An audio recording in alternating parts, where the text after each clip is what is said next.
Tapi yang aku mau adalah minyak yang sudah disedot oleh tanah ini, aku menginginkannya kembali. Maka Umar bin Khattab berpikir sejenak, ini orang mau menguji saya. Akhirnya Umar bin Khattab minta kertas dan sebuah pena. Setelah diberikan satu kertas dan sebuah pena, dituliskan sebuah surat oleh Umar bin Khattab yang kira-kira isinya dari Amirul Mukminin Umar bin Khattab kepada tanah yang sudah menghisap minyak dari seorang ibu ini. Wahai bumi, bila engkau tidak ingin ada seorang hamba Allah disiksa di dalam perutmu, maka keluarkanlah minyak yang sudah kau hisap untuk diambil kembali oleh wanita tersebut. Ini surat boleh kau pakai untuk mengembalikan minyakmu. Bismillahirrahmanirrahim. Assalamualaikum warahmatullahi wabarakatuh. Alhamdulillahirabbil alamin. Wassalatu wassalamu ala Rasulillahi wa ala alihi washabihi ajmain. Sobat muslim yang mulia, kita jumpa lagi dalam satu bahasan. Kita mengenal sedikit daripada sifat sahabat. Bagaimana kehidupan sahabat ini telah dimuliakan oleh Allah Subhanahu wa taala. Sebagai muslim, sebagai pelajar muslim, kita biasa mendengar bahwa para nabi diberikan mukjizat oleh Allah Subhanahu wa taala. Yang dijelaskan bahwa mukjizat ini adalah untuk mengalahkan daripada perlawanan musuh. Tetapi sebenarnya mukjizat ini bisa terjadi kepada orang-orang yang bukan seorang nabi. Ternyata hari ini kita belajar bahwasanya seseorang yang ambil bagian dalam kerja nabi, maka Allah Subhanahu wa taala akan turunkan pertolongan seperti pertolongannya kepada nabi.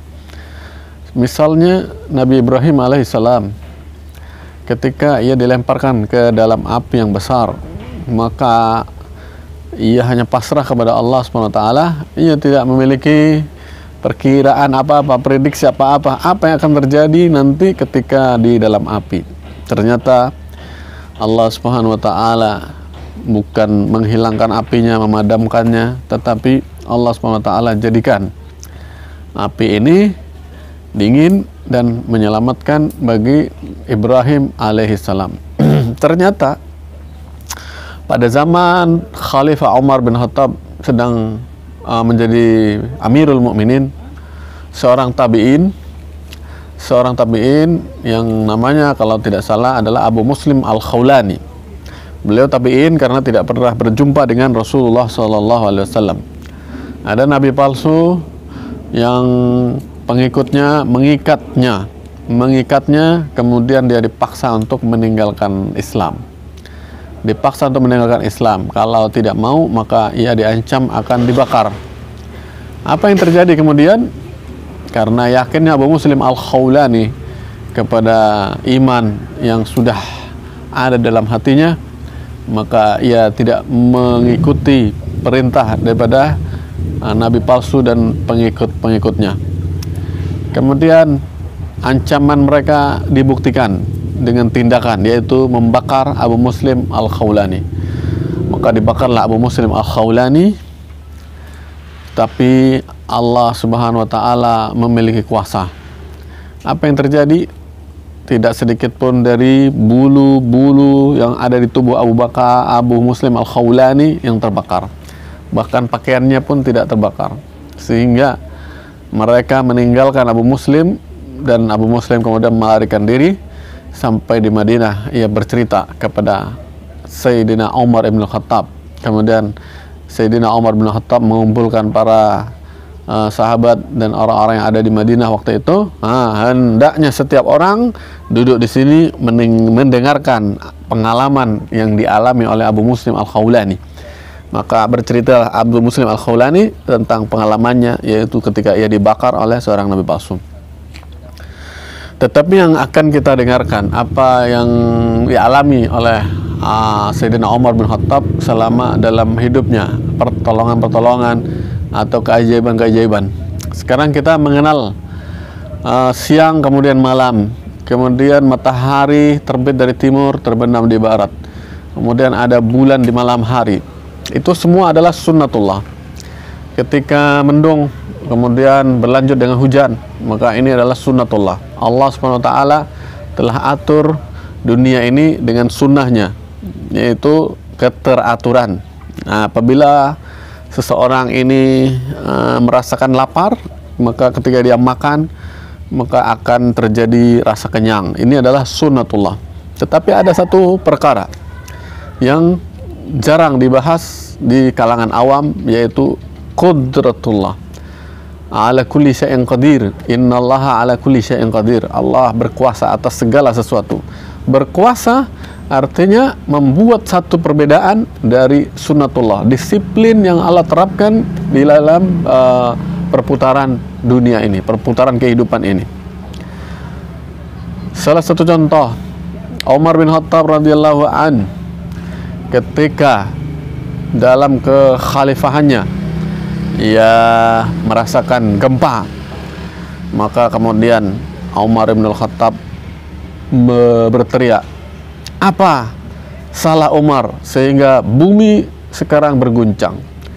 Maka bila aku tidak memiliki salah apa-apa, hai bumi, bila engkau memang berguncang karena perintah Allah, sekarang berhentilah. Maka pada saat itu juga guncangan bumi itu berhenti. Itu salah satu daripada keistimewaan Umar ibn al-Khattab radhiyallahu an. Kemudian kita akan kisahkan lagi ketika pasukan muslim sedang mengalami kekalahan. Mereka dikepung oleh musuh. Kemudian pasukan muslim berusaha mencari jalan keluar. Lalu pada siang itu Umar bin Khattab sedang berkhutbah Jumat. Dalam khutbahnya beliau mengucapkan kalimat yang keluar dari materi khutbah Jumat. Apa yang dia ucapkannya? Segera lari ke gunung, larilah ke gunung. Maka orang-orang yang di masjid mendengar khutbahnya berpikir, ini Khalifah Umar telah dihinggapi penyakit gila, mungkin akalnya sedang kacau. Dan hal seperti ini kadang-kadang terjadi kepada seseorang ketika dia memiliki beban yang berat. Nah, mulailah kalimat-kalimat yang tidak dia kontrol keluar dari mulutnya, dan inilah yang mereka pikirkan. Tapi ternyata mereka menangguhkan waktu. Kita lihat seminggu atau 3 hari, kalau memang ada sesuatu yang menjelaskan bahwa ia tidak gila, berarti memang dialah orang istimewa. Ternyata beberapa saat kemudian datang pasukan yang berangkat di jalan Allah. Mereka menceritakan, kami telah terkepung oleh musuh, menurut kami sudah tidak ada jalan keluar lagi, tetapi kami mendengar sayup-sayup dan terang suara Amirul Mukminin memberikan arahan agar kita lari ke puncak bukit atau ke gunung. Maka dengan ini selamatlah kami dari kejaran musuh. Maka jemaah sekalian yang dirahmati Allah SWT, sobat muslim, pada saat itu orang-orang yang menyangka bahwa Khalifah Umar bin Khattab telah dihinggapi penyakit gila sudah tidak lagi menganggapnya demikian, karena ini telah bertambah satu bukti kehebatan daripada Amirul Mukminin Umar ibn al-Khattab radhiyallahu an. Maka satu lagi, bagaimana Umar ibn al-Khattab bisa melihat mimpi seseorang. Kita tidak pernah mengetahui seseorang ini mimpi apa sebelum ia menceritakan. Tapi ini sebuah peristiwa yang sangat aneh.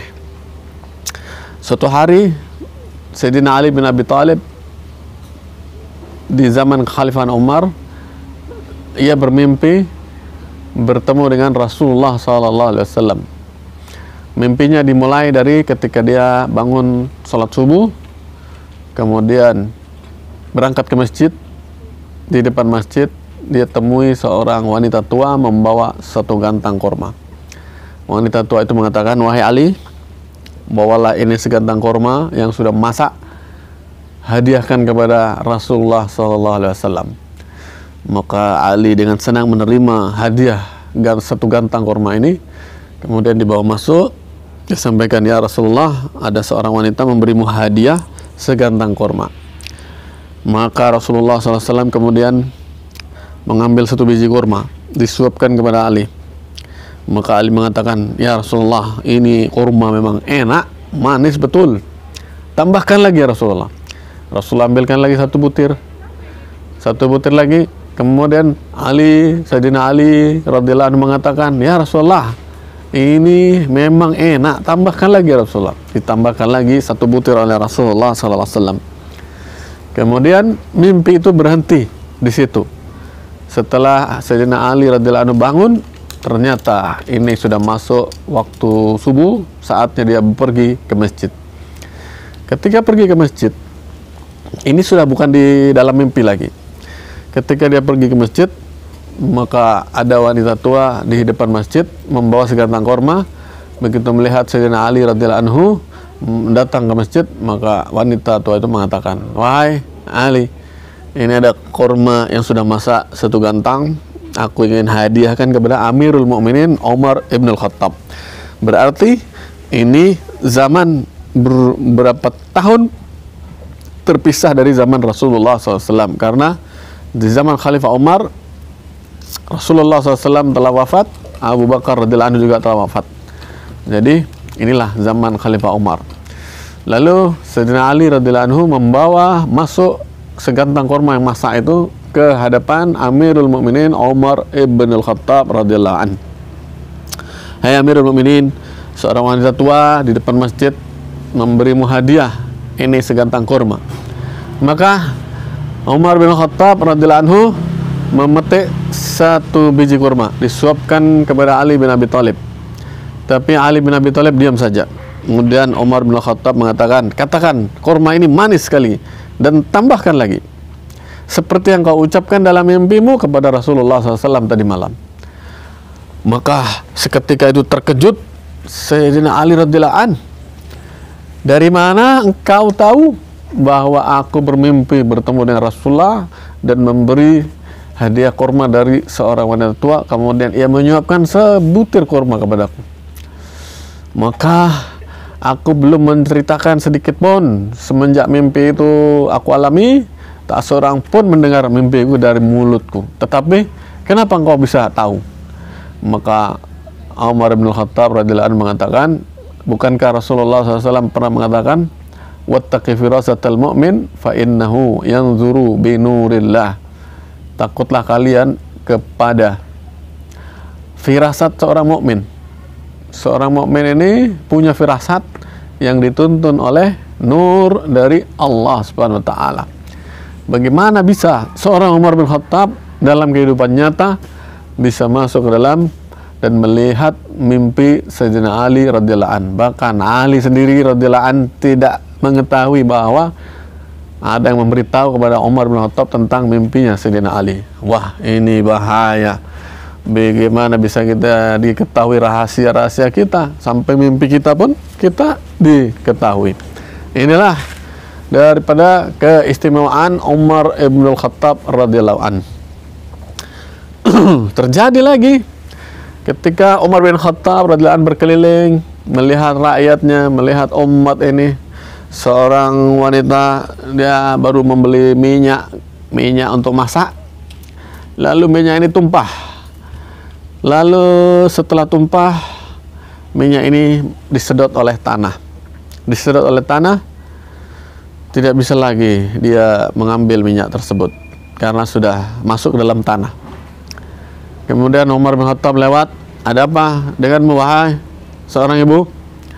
Maka ibu itu mengatakan, aku tadi membeli minyak untuk masak di rumah, tapi minyak ini kemudian tumpah ke tanah, kemudian disedot dalam tanah.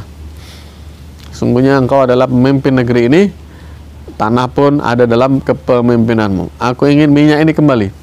Maka Umar bin Khattab mengatakan, ambilkan uang dari Baitul Mal, biarkan ibu ini membeli minyak lagi sebagai gantinya. Maka ibu itu mengatakan, bukan ini aku mau. Kalau yang begini ini setiap orang bisa. Aku masih punya uang untuk membeli minyak itu, tapi yang aku mau adalah minyak yang sudah disedot oleh tanah ini, aku menginginkannya kembali. Maka Umar bin Khattab berpikir sejenak, ini orang mau menguji saya. Akhirnya Umar bin Khattab minta kertas dan sebuah pena. Setelah diberikan satu kertas dan sebuah pena, dituliskan sebuah surat oleh Umar bin Khattab yang kira-kira isinya dari Amirul Mukminin Umar bin Khattab kepada tanah yang sudah menghisap minyak dari seorang ibu ini. Wahai bumi, bila engkau tidak ingin ada seorang hamba Allah disiksa di dalam perutmu, maka keluarkanlah minyak yang sudah kau hisap untuk diambil kembali oleh wanita tersebut. Ini surat boleh kau pakai untuk mengembalikan minyakmu. Seorang ibu tadi, dia tidak menyia-nyiakan kesempatan emas ini. Dia tidak langsung menggunakan surat itu, tapi apa yang dia lakukan, dia panggil kawan-kawannya. Kamu mau lihat gak sesuatu yang tidak pernah kau lihat? Sini semua. Ada apa, Bu? Pokoknya lihat saja. Surat itu kemudian dilipat, ditusukkan ke dalam tanah. Setelah ditusukkan ke dalam tanah, keluarlah minyak dari dalam tanah. Kemudian orang-orang mengatakan, kamu hebat, Bu, dengan menusukkan lipatan kertas saja keluar minyak dari dalam tanah, minyak yang kau beli tadi. Maka ibu itu mengatakan, kalian jangan bicara begitu. Ini semua bukan karena saya yang menusukkan kertas yang saya lipat ini ke dalam tanah. Kamu tahu siapa yang menulis surat ini? Ini adalah Umar bin Khattab, pimpinan kita. Coba kita lihat isi suratnya. Dia menegur kepada tanah, jika engkau tidak ingin ada seorang pemimpin yang akan disiksa dalam perutmu. Maksudnya, kalau Umar tidak mampu memenuhi tuntutan dari seorang ibu tadi, maka mungkin dia akan dituntut oleh Allah SWT. Kenapa dia belum bisa memenuhi hajat satu orang dari rakyatnya sebagai seorang Amirul Mukminin? Maka begitulah kekuatan batin atau kekuatan jiwa daripada Umar ibn al-Khattab radhiyallahu an. Ini jarang kita lihat, dan ini menurut akal kita tidak mungkin. Kita hanya tahu apa yang menjadi sunnatullah.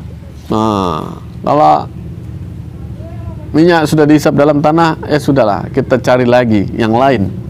Nggak mungkin kita ambil minyak yang sudah masuk ke dalam tanah.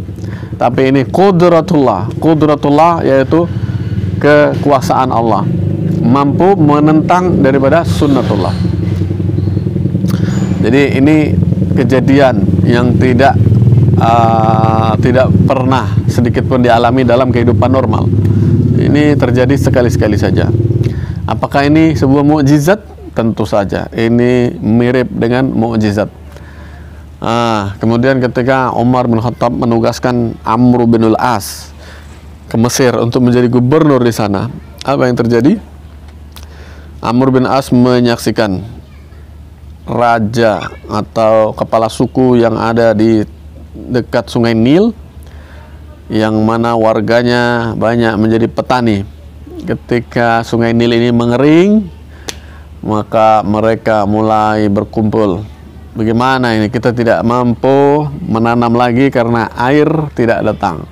Sungai Nil telah surut.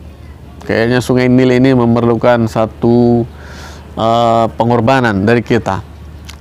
Yang dilakukan oleh mereka sepanjang tahun atau setiap tahun sekali, yaitu mereka akan mencari seorang gadis cantik untuk dilemparkan ke dalam Sungai Nil tersebut.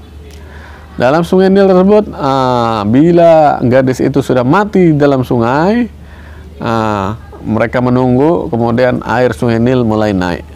Ini yang menjadi kepercayaan mereka. Wallahu a'lam apa yang terjadi pada mereka. Tetapi hal ini menggelitik daripada perasaan Amr bin al-As radhiyallahu an, sehingga ia mengirim surat kepada Amirul Mukminin Umar bin Khattab di kota Madinah. Setelah diterima surat itu, maka Umar bin Khattab menulis surat balasan kepada Amr bin al-As. Wahai Amr bin al-As, gubernur Mesir. Bila telah datang suratku ini, aku sertakan bersama surat ini sebuah surat yang kutujukan kepada sungai Nil. Lemparkanlah surat yang kutujukan kepada sungai Nil ini ke dalam sungai itu, maka niscaya Nil akan mengalirkan lagi airnya seperti sedia kala dan tidak akan pernah surut sampai hari kiamat. Maka kemudian Amr bin al-As membuka surat yang ditujukan kepada sungai Nil. Apa sebenarnya yang dia tulis? Wahai sungai Nil, bila engkau memang mengalir atas perintah dari Allah, maka mengalirlah sekarang. Akhirnya dengan disaksikan oleh sahabat-sahabatnya, Amr bin As melemparkan surat itu ke dalam sungai Nil. Di dalam kitab sejarah, sungai Nil kemudian menjadi tinggi, sungai yang lebar, sungai yang panjang, airnya, debit airnya kemudian naik sebanyak 6 zira. 6 zira itu 6 hasta. Bayangkan 6 hasta, ini sama dengan setengah meter, berarti 3 meter ketinggian air itu setelah dilemparkan surat yang dikirimkan oleh Umar ibn Khattab radhiyallahu anhu. Apakah masih banyak keistimewaan Umar bin Khattab radhiyallahu anhu? Sangat banyak. Umar bin Khattab orang yang sudah tidak memiliki kecintaan lagi kepada dunia, kepada dirinya sendiri. Suatu ketika Rasulullah SAW didatangi Umar radhiyallahu anhu, wahai Rasulullah, sungguh kami mencintaimu sebagai seorang pemimpin, tapi saya tidak dapat mencintaimu melebihi cintaku kepada diriku sendiri. Aku lebih cinta kepada diriku sendiri. Maka Rasulullah SAW memegang dada Umar. Hai Umar, la yu'minu ahadukum hatta akuna ahabba ilaihi min walidihi wa waladihi wan nasi ajma'in. Tidak sampai pada kesempurnaan iman seseorang dari kalian sehingga aku ini, kata Rasulullah SAW, menjadi orang yang paling dia cintai, melebihi cintanya kepada ayahnya sendiri, melebihi cintanya kepada anaknya sendiri, dan melebihi cintanya kepada seluruh manusia manapun di muka bumi ini. Jadi iman yang sempurna menuntut Rasulullah SAW menjadi orang yang paling dia taati, paling dicintai, melebihi siapapun di muka bumi ini.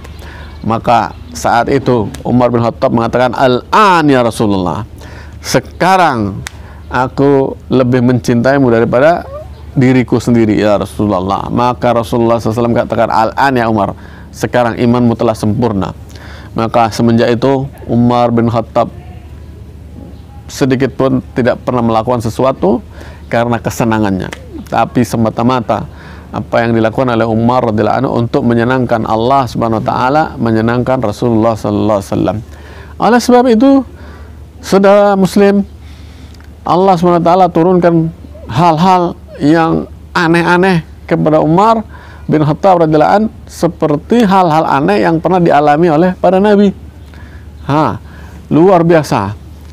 Ketika Umar bin Khattab masih di Madinah, apa yang terjadi? Turun lahar panas, lava keluar dari gunung di Madinah. Kemudian Tamim ad-Dari mengadukan ini kepada Amirul Mukminin Umar bin Khattab radhiyallahu an. Itu ada lahar panas turun, nanti kita ini bisa kena lahar panas ini. Gimana ini? Maka Umar bin Khattab mengatakan kepada Tamim, kamu bisa mengatasinya, suruh dia balik lagi. Gimana caranya? Aku tidak pernah mengalami hal seperti ini. Gimana cara ngusir lahar panas ini dari tempat kita? Sementara dia jalan turun menuju kota. Maka Umar bin Khattab mengatakan, gunakan surbanmu, halau dia seperti engkau menghalau anak-anak kambing. Maka perintah ini dilakukan oleh Tamim ad-Dari. Kemudian dia katakan, hai lahar panas, mundur lagi, balik ke tempatmu, balik. Maka dengan kuasa Allah SWT, lahar itu masuk kembali ke dalam gunung. Siapa yang memberi perintah? Umar ibn al-Khattab radhiyallahu an. Sobat-sobat muslim yang dimuliakan Allah SWT, in tansurullaha yansurkum. Jika kalian menolong agama Allah, pasti Allah akan menolong kalian. Maka pertolongan yang diberikan kepada para nabi akan diberikan kepada umat Nabi Muhammad SAW yang mau mengambil beban kerjanya para nabi. Apa kerja para nabi? Ad'u ilallah, aku mengajak manusia kepada Allah, ala basiratin, dengan hujjah yang nyata, ana wa man ittaba'ani, kata Nabi SAW. Ini kerjaanku dan orang-orang yang mengikuti aku.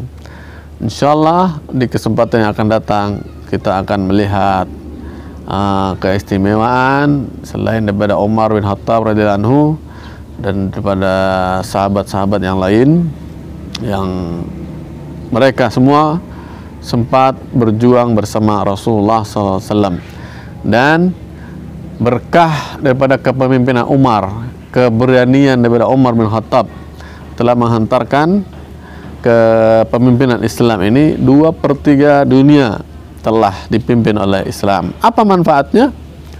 Semakin banyak orang yang memeluk Islam, semakin banyak orang yang mengucapkan 2 kalimat syahadat, dan kemudian mereka mati membawa kalimat itu, berarti semakin banyak peluang manusia untuk memasuki surganya Allah Subhanahu wa Ta'ala. Bukan semata-mata berkuasa untuk mengeruk kekayaan-kekayaan yang ada di daerah tersebut, tapi penguasaan Islam kepada dunia ini adalah untuk menyelamatkan mereka di kehidupan akhirat. Semoga kita dapat bergabung dalam usaha dakwah ini, usahanya para nabi, usahanya para sahabat, dan kita niatkan sampai akhir hayat kita dilanjutkan oleh anak cucu kita, sehingga Allah SWT curahkan hidayah di tempat kita, di tempat sekitarnya, dan di seluruh alam ini. Billahi taufiq wal hidayah. Wassalamualaikum warahmatullahi wabarakatuh.